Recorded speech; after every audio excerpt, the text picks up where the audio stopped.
The word jeepney is usually believed to come from the words jeep and knee. Because of the crowded seating, passengers must sit knee to knee. The word jeepney is also commonly believed to be a portmanteau of jeep and jitney. The original jeepneys were refurbished military jeeps by Willys and Ford. Modern jeepneys are now produced with surplus engines and parts coming from Japan. When American troops began to leave the Philippines at the end of World War II, hundreds of surplus jeeps were sold or given to the Filipinos. The jeeps were stripped down and altered by the locals. Metal roofs were added for shade, and they decorated the vehicles with variant colors with chrome-plated ornaments on the sides and hood. Bilang hari ng daan, alam mo bang Pinoy ang nakaisip ng unique na design nito? Noong World War II, nakita ng mga Pilipino ang ginagamit ng mga tropang Amerikano na Willys ND US Army Jeep. Nang matapos ang digmaan, naisip ng mga Pinoy na gamitin ang mga iniwang sasakyan ng mga Amerikano. Binago nila ang itsura nito, nilagyan ng bubong at hinabaan ang likod para maraming makaupo. At dito na nga nagsimula ang mga jeepney na kilala natin ngayon. Nagtataglay ng kakaibang ganda ang mga disenyo at bahagi na ng kulturang Pilipino. Jeepneys are king of the road and are unique in the Philippines, multicolored and perhaps is the most exciting to ride in among the various Southeast Asian local public means of transport. What makes these Philippine jeepneys attractive are the decoration that adorn its exterior and interior. The various ornaments used include moving horse figurines, flags, colorful and blinking lights, mirrors, paintings and stickers with various sayings ranging from the funny to the serious ones.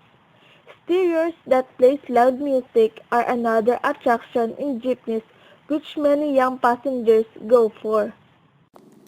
The Barat Saya is the unofficial national dress of the Philippines. The early pre-colonial clothing of groups such as Tagalogs and Visayas include both the baro and saya made from silk matching colors.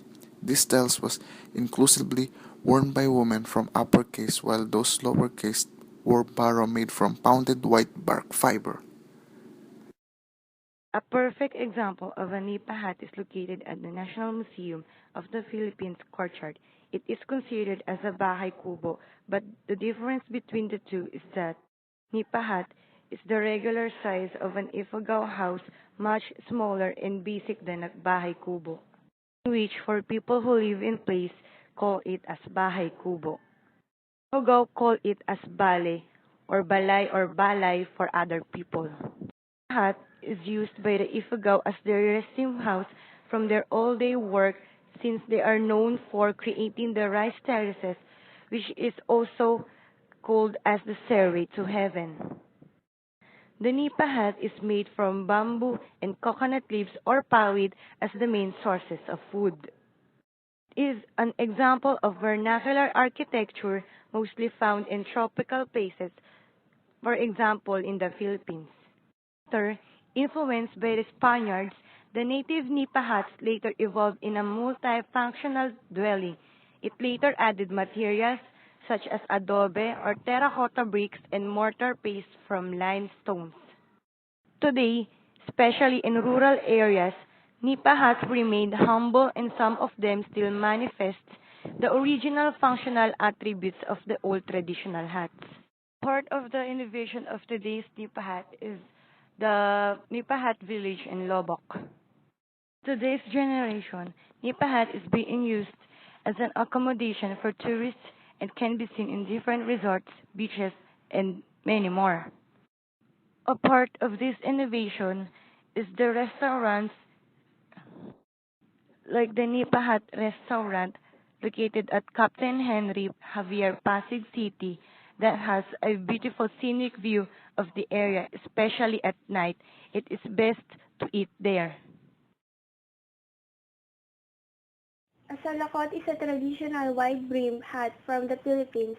It is often made of either rattan or reeds, and it is a traditional headdress besides the iconic conical Asian hat found in neighboring Southeast and East Asian countries. Ancient tradition recounts that the first Malay settlers in archipelago purchased the valleys and plains of Panay Island from the native Aitas in exchange for a golden salakot and a very long pearl necklace called manangyad, which touched the ground when worn by the wife of the Aita chieftain. The custom of embellishing the salakot developed during the Spanish era, though normally worn by farmers, wealthy, and landed Christian Filipinos and mestizos would also wear the salakot. It would be adorned with embossed silver, and sometimes silver coins and pendants were hung from the hat's brim. Many depictions of gobernadorcillos and cabezas de barangay would portray these colonial public functionaries as wearing ornate salakots. It was not uncommon for this class to wear salakot made of more prized materials such as tortoise shell and precious metals. Guys, welcome to Las Piñas City. As you can see, I am here now in St. Joseph Parish Church, where you can find the only bamboo organ in the Philippines and take note in the whole world. This unique musical instrument is composed of 1,031 pipes and 102 bamboo, and the rest is just metal. The creator of this great creation is Father Diego Serra, way back in 1816, and is finished, take note, 8 years after, in the year 1824. Ever since the bamboo organ is restored, the people around here, Las Piñas, especially the people community here in the bamboo organ, is celebrating International Bamboo Organ Festival every February of the year. On 2003, it is declared as cultural treasure of National Museum. And just last year, it is declared as National Historical of the Philippines and National Landmark of the Philippines.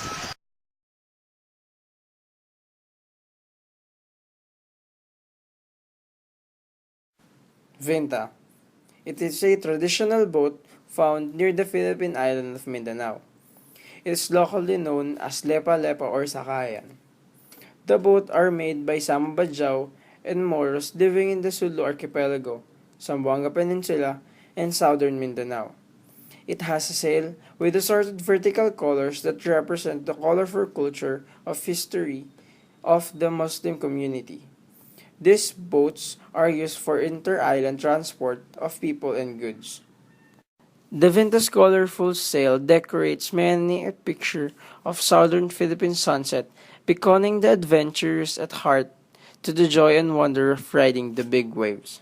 The Vinta is a representation of Zamboanga's history and culture.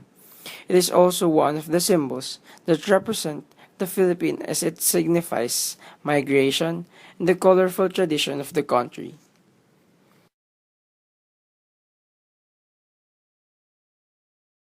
Introducing Sumatra and Gorgus wall covering made of Capiz shells. This is the latest offering of innovations category of natural wall covering, including unique products such as glass, beads, mica, and cork. This species extends from the shallows of the Gulf of Aden, around India, then Malaysia, to the southern South China Sea and around the Philippines, whose province of Capiz derives its name from this shell, as it flourishes abundantly there. These oysters can usually be found in muddy or sandy shores, in bays, coves, and lagoons to a depth of about 100 meters, 330 feet. Window pane oysters are also cultivated in some areas. Like almost all other bivalves, they consume plankton filtered from the water passing through their slightly open shell. The shell closes if the bivalve is above water during low tide. These oysters are edible but valued more for the shells, which are used as a raw material in the manufacture of glue, chalk, varnish, etc. The translucent Capiz shells are commonly used in window panes in the Philippines, India, and other Asian countries, as they are a cheaper alternative to glass and readily abundant. Window pane oysters are also commercially exploited pearl producers.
Pearl is the oldest known gem and considered the most valuable. Unlike other gems, pearl is natural matter, derived from oysters and mollusks. There's much history accompanies this stone. It claims to be as birthstone of 5 months: February, April, June, July, and November. Also, it was said in some early cultures, when a single drop of rain fell from the heavens, it became the heart of the oyster, and the pearl was born. It has been called the teardrops of the moon, and some believe that pearl were formed by the passage of angels through the clouds of heaven. As years pass, pearl become the symbol of purity and innocence, and it is often sewn in bridal gowns or worn as jewelry. Here in the Philippines, under the regime of President Fidel V. Ramos, through Proclamation No. 905 of 1996, he declared South Sea Pearl or Philippine Pearl as the national gem of the country, and it was featured in 1,000 peso bill. Pinctada maxima is a species of pearl oyster which is important in cultured pearl industry as they used to produce the South Sea pearls. Freshwater comes from lakes, rivers of pearl. We start with a mother-of-pearl nucleus. That is inserted into the oyster or the mollusk. Then a little piece of mantle tissue, and it's very small. Then once again, the oyster, the mollusk, is placed back into the water, and then after a period of time, you've got a pearl. There are two different colors of oyster, the white lip and the gold lip oyster. The gold lip oyster is the one that is producing the golden color of the pearl. Its color may vary because of cultivation. It may be from champagne to deep gold. The size may range from 8 to 20 millimeters. It may also come in variety of shapes, from round, semi-round, baroque to ring pearl. It can be bought in sets and comes with different designs. My group mates managed to get a footage of pearl accessories that can be bought from the mall. The only thing that is different is the price and quality, but we all know that the natural pearl is much pricey. Here's an example of authentic pearl found in Palawan. According to Jacques Baranilek of Jewel Mer, about 70% of pearl production comes from Palawan, way west of Mindanao and far north of Malaysia. And based on Alex Volk of Provocative Gems in New York, specialist of South Sea pearls, the Philippines may now rule in golden pearls is no longer a surprise to anyone who is familiar to its long history of producing pearls.